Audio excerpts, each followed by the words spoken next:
So what I would love for us to do today is to navigate what it would look like to create remarkable moments in our churches, your church and my church, that are so great, so remarkable, so memorable, that when people leave, they talk about them and they say, we have to come back here. So let's talk about 4 ideas and some super, super practical examples of what this looks like. Super practical examples of what this looks like, of how to create guest experiences that are worth coming back for. So idea number 1, understand that feeling matters as much as function. Feelings matter as much as function. Now, you say, well, what's so significant about this? Feeling matters as much as function. Check this out. Did you know that on average, you and me, we experience about 25 emotions or feelings per hour? Now, some of you are seated there going, gosh, I know some people that have way more than that. Do not look at the person to your right or your left, please. Especially if you're with a spouse, please do not do that. That is dangerous. Some of you are thinking about people on your team or people at your church or volunteers, and you're like, wow, they have a lot less than that now that I think about it. But I want you to think about a guest. Think about this. Feeling matters as much as function. Our guest experiences, our feelings are a significant part of our experiences. So, think about this with me. If our guests experience about 25 emotions, feelings per hour, and let's say they're on our campus at our churches for about 2 hours, let's just say, hour and a half. They may have 35, 50 emotions while they're there, right? How can we influence that? How can we set those up better? Like, what can we do with those particular emotions and those particular feelings? Because here's the truth about it.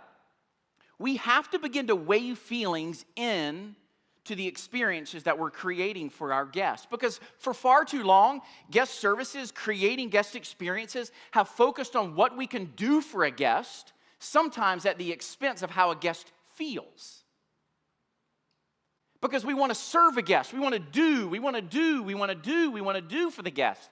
But sometimes it comes at the expense of how a guest feels. I've walked into churches where I've been a guest and they seat me down front. I hate sitting down front. My wife does not want to sit down front. But the usher feels like they're serving us so well at the expense of how we feel. Think about this. Focusing on completing necessary tasks can result in transactional experiences when people want something relational. People want something relational. They just want to connect with another person. But see, the danger is we want to get everything done right, which is not a bad thing, but we can't sacrifice the relational interaction in the process. Jeff Jackson, our director of guest services at Woodstock City, and I'm going to give you a bunch of practical examples from our directors. These are some examples that they do, and he does a phenomenal job of relational things. In the parking lot, they talk about making eye contact through a windshield, right? We don't park cars. We help people. We guide people. Even when there's a glare, right? Let's focus on the person, right? For our greeters, they talk about the core 4 they've adopted from Chick-fil-A. Eye contact, smile, right? Engage in conversation, speak enthusiastically, not morning, how you doing, what's up? Like, hey, good morning, right? There's a difference. So we want them to leave. Man, that place made me feel great. How many of you, just think about this, when you leave a particular restaurant or retail place or whatever, if it didn't go well or if it went well, you leave talking about, man, that place was phenomenal. You don't leave talking about how great the tasks were that they accomplished. You leave talking about how they made you feel. And that's the same thing that we want our guests to do. We tell our volunteers, how you feel about a guest walking in will be directly reflected in how they feel about you when they walk out. So sometimes it has nothing to do with your task. It has everything to do with how you feel about the people that are walking in. So when I get up in the morning, how do I think about guests? How do I feel about guests? I'm excited about them. I'm looking forward to them. And sometimes that's exactly where it starts. So how do you do that? Well, one, you connect with their existing feelings. You're like, man, I didn't know we were going to be talking about feelings a lot. This is all soft. But this is what a guest thinks about and feels when they come to our churches. Connect with their existing feelings. What are some practical ways to do that? Real fast. Listen to them. You see, don't get so task-driven. I gotta do this, and I gotta do this, and I gotta do this, and I gotta do this. Like, listen to them. Like, slow down and listen to what they're saying. Talk with them. And remember what it's like to be a guest. You were once a guest. You once were a first-time guest at the church. Go back there. Think about it. What was it like? How were you treated?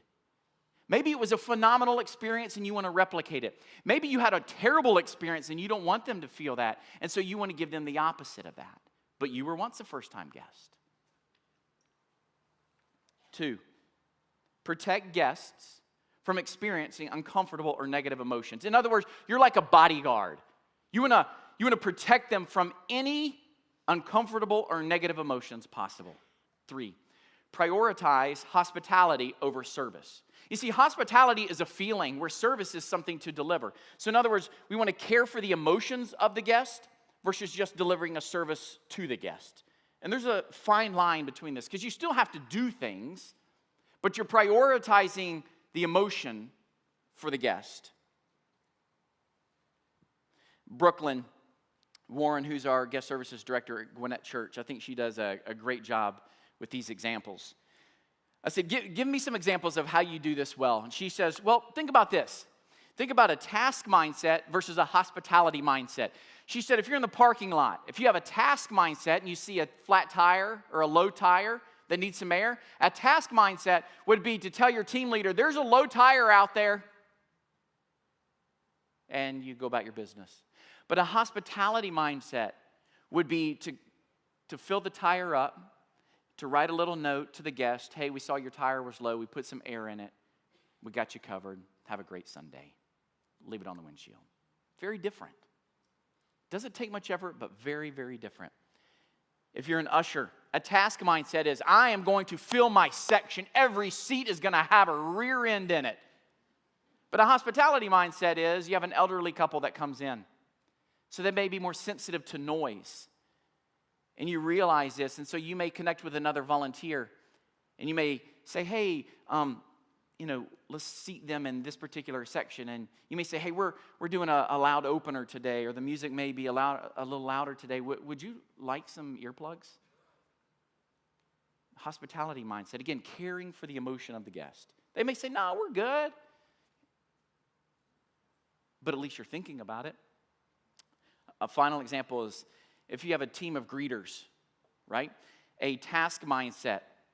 A popular thing greeters do is they may pass out a bulletin if that's what your church does. And so if you're passing out a bulletin and a guest walks up and says, hey, where's your restroom? It's very easy to do this. It's right over there. Where? If you go down that hall, if you take a right, and it's fourth door on the left. It's by the flag. That's a task mindset. Hospitality mindset is, oh, come on, let me show you. And you walk away and walk with.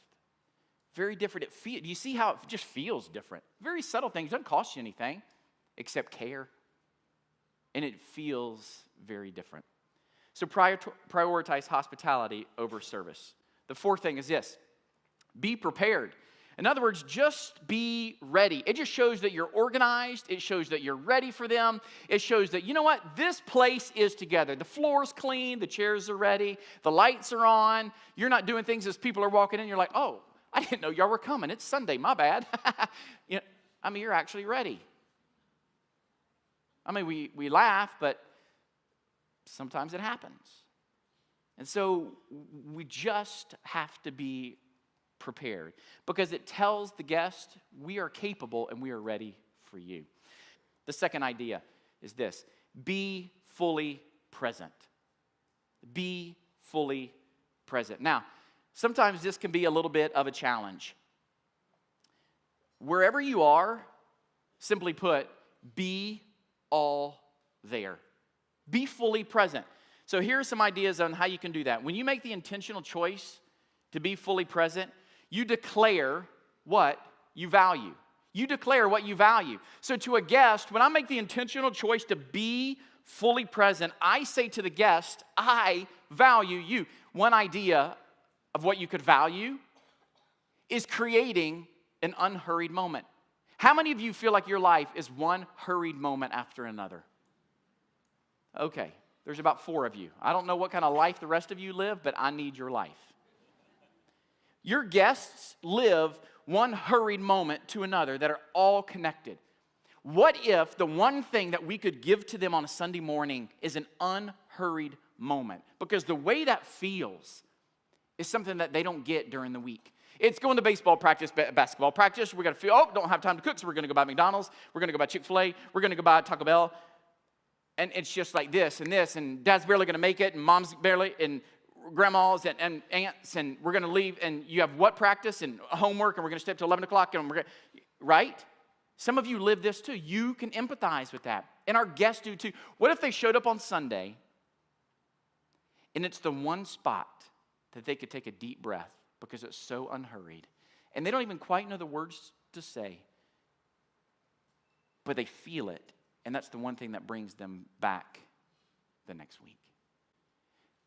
We value giving you an unhurried moment. And maybe that's an interaction with a volunteer. Maybe it's the tone of voice that we use. Maybe it's, I'm in no hurry. It's fine.